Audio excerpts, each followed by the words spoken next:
Oke, selamat datang semuanya. Hari ini kita akan membahas sesuatu yang sangat fundamental, sesuatu yang menjadi nyawa dari semua perangkat digital yang kalian gunakan setiap hari. Ya, kita akan berbicara tentang memori komputer. Tanpa komponen ini, laptop canggih atau smartphone kalian, itu ya nggak lebih dari sekedar pajangan. Jadi, ayo kita mulai pembahasan kita tentang fondasi dunia digital ini. Pernah nggak kalian bertanya-tanya, kok bisa ya komputer kita ingat file yang kita simpan kemarin? Atau bagaimana sebuah game bisa menyimpan progres permainan kita? Kemampuan mengingat ini kelihatannya ajaib, tapi sebenarnya ada penjelasannya. Dan jawabannya terletak pada satu komponen krusial, memori. Inilah yang akan kita bedah bersama. Jadi, sebetulnya apa itu memori? Cara paling gampang untuk memahaminya adalah dengan sebuah analogi. Anggap saja prosesor itu adalah otaknya komputer. Nah, memori ini adalah meja kerja bagi si otak. Semua program, data, dan informasi yang sedang dikerjakan diletakkan di atas meja ini. Tanpa meja kerja, si otak nggak bisa berbuat apa-apa. Simpelnya, tanpa memori, tidak ada komputer digital. Baik, mari kita mulai pembedahan kita. Di bagian pertama ini, kita akan melihat anatomi dasar dari otak digital ini. Kita akan lihat bagaimana komputer membagi-bagi ruang penyimpanannya, mirip seperti otak kita yang punya memori jangka pendek dan memori jangka panjang. Oke, pembagian paling dasar yang perlu kita tahu adalah antara memori internal dan eksternal. Memori internal itu ibaratnya pikiran yang ada di dalam kepala kita, cepat sekali diakses oleh prosesor. Sementara itu, memori eksternal bisa kita ibaratkan seperti rak buku atau perpustakaan. Kapasitasnya besar, tapi butuh waktu lebih untuk mengambil informasinya. Disinilah perbedaannya jadi jelas. Prosesor bisa ngobrol langsung dengan memori internal seperti RAM dan cache. Makanya, operasinya bisa secepat kilat. Tapi, untuk mengakses data di hard disk atau SSD, prosesor butuh perantara yang disebut I/O controller. Proses ini tentu jauh lebih lambat. Jadi, kita punya kecepatan super di satu sisi dan kapasitas raksasa di sisi lainnya. Sekarang, ayo kita lihat lebih dalam lagi, sampai ke unit terkecilnya. Satu sel memori. Bayangkan ini seperti saklar lampu yang super kecil. Pertama, dia harus punya dua keadaan stabil. Nyala untuk merepresentasikan angka 1, dan mati untuk angka 0. Kedua, kita harus bisa mengubah posisi saklar itu sesuka kita. Ini yang disebut proses menulis data. Dan ketiga, kita harus bisa mengecek posisi saklarnya apakah sedang nyala atau mati. Ini adalah proses membaca data. Tiga kemampuan sederhana inilah yang menjadi fondasi dari seluruh bahasa digital. Kalian pasti sering lihat spesifikasi laptop kan? Ada tulisan 16 GB DDR5 RAM atau 1 TB NVMe SSD. Apa sih bedanya? Nah, untuk bisa membandingkan Apple dengan Apple, kita perlu tahu dulu apa saja karakteristik yang mendefinisikan sebuah sistem memori. Mari kita pelajari DNA dari setiap memori. Ini dia, ada 7 karakteristik utama. Kita akan fokus ke beberapa yang paling penting. Ada lokasi, di mana letak memori itu. Ada kapasitas, seberapa banyak data yang bisa ditampung. Lalu ada kinerja atau performance, seberapa cepat dia bekerja. Karakteristik lainnya adalah metode akses, satuan transfer, tipe fisik dan karakteristik fisik. Kombinasi dari ketujuh hal inilah yang menentukan peran sebuah memori di dalam sistem komputer. Metode akses ini juga sangat penting. Ada sekuensial, ini seperti kaset pita, harus diakses secara berurutan. Lalu ada direct, seperti piringan hitam, kita bisa langsung menuju ke lagu tertentu. Kemudian ada random access, ini yang dipakai oleh RAM, kita bisa melompat ke alamat data manapun secara instan. Ini yang membuat komputer modern terasa cepat. Dan yang paling canggih, asosiatif. Ini dipakai oleh cache. Kita tidak perlu tahu alamatnya, kita cukup tahu isinya.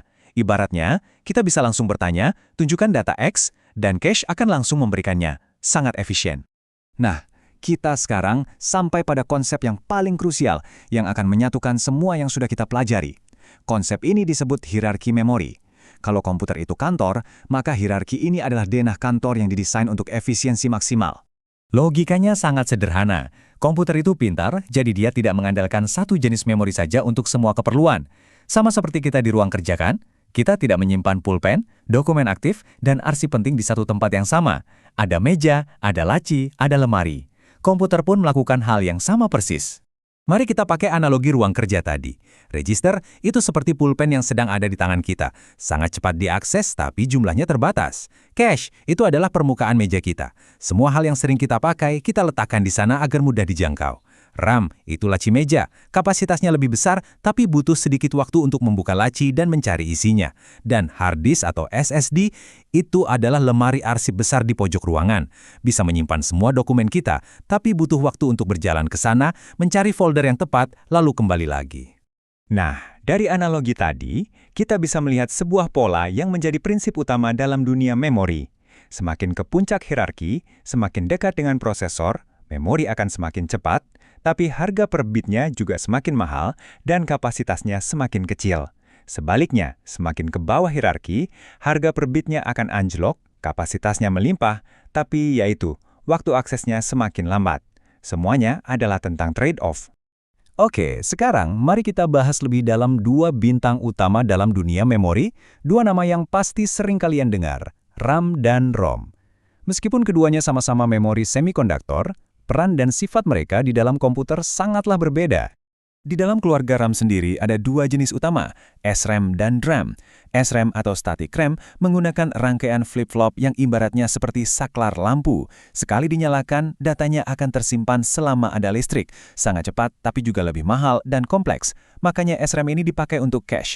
Di sisi lain, ada DRAM atau Dynamic RAM. Dia menyimpan data menggunakan kapasitor, yang ibaratnya seperti ember bocor. Datanya harus terus-menerus di-refresh atau diisi ulang agar tidak hilang. Proses ini membuatnya sedikit lebih lambat, tapi karena desainnya lebih simpel dan padat, harganya jadi jauh lebih murah. Inilah alasan kenapa RAM utama di komputer kita menggunakan DRAM. Sekarang, kita beralih ke ROM atau Read-Only Memory. Sesuai namanya, memori ini pada dasarnya hanya bisa dibaca. Anggap saja ini seperti buku yang sudah dicetak. Isinya permanen dan tidak akan hilang meskipun listrik dimatikan.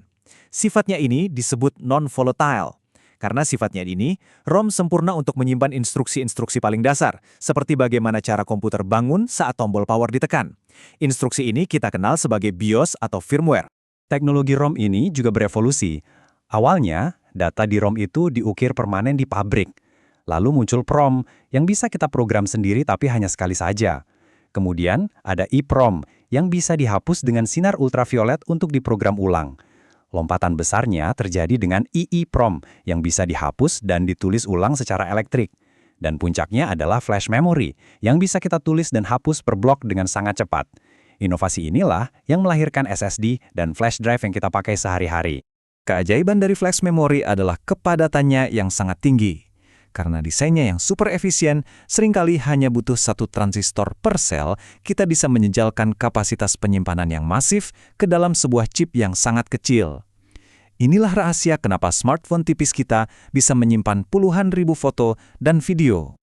Tabel ini merangkum semua yang sudah kita bahas. Kalau kita lihat polanya, ada dua kubu besar. Di satu sisi ada RAM yang sifatnya volatile, artinya datanya hilang kalau tidak ada listrik, tapi sangat fleksibel untuk dibaca dan ditulis. Di sisi lain ada keluarga ROM yang sifatnya non-volatile. Ingatannya permanen dengan tingkat fleksibilitas yang berevolusi dari kaku hingga sangat fleksibel seperti pada flash memory. Nah, setelah melihat semua jenis dan karakteristiknya, kita sampai pada inti dari desain sistem memori. Ini bukan sekedar tentang memilih teknologi tercanggih, tapi ini adalah sebuah seni dalam mencari keseimbangan. Sebuah tarian antara tiga faktor yang saling tarik-menarik. Setiap insinyur yang merancang sistem komputer, dari smartphone sampai superkomputer, selalu dihadapkan pada tiga pertanyaan fundamental ini. Berapa banyak kapasitasnya, seberapa cepat kinerjanya, dan berapa biayanya? Tiga pilar inilah yang menentukan desain akhir dari setiap perangkat yang kita gunakan. Dan inilah hukum alam dalam dunia memori, sebuah aturan main yang tidak bisa dilanggar. Cepat, besar, murah. Silakan pilih dua, karena Anda tidak akan pernah bisa mendapatkan ketiganya sekaligus. Mau cepat dan besar? Pasti mahal. Mau besar dan murah? Ya harus rela lambat. Mau cepat dan murah? Kapasitasnya pasti kecil. Nah, hierarki memori yang kita pelajari tadi adalah solusi jenius dari para insinyur untuk mengakali hukum ini. Jadi, apa kesimpulannya? Dalam dunia memori, tidak ada satu solusi yang cocok untuk semua. Tidak ada pahlawan tunggal. Yang ada adalah sebuah tim yang bekerja sama secara cerdas. Oleh karena itu, pertanyaan yang tepat bukanlah mana memori yang terbaik, melainkan kombinasi memori mana yang paling cerdas dan efisien untuk tugas ini. Dan sekarang, saat kalian melihat spesifikasi sebuah perangkat, kalian tidak hanya melihat angka, tapi kalian melihat hasil akhir dari sebuah seni keseimbangan yang luar biasa.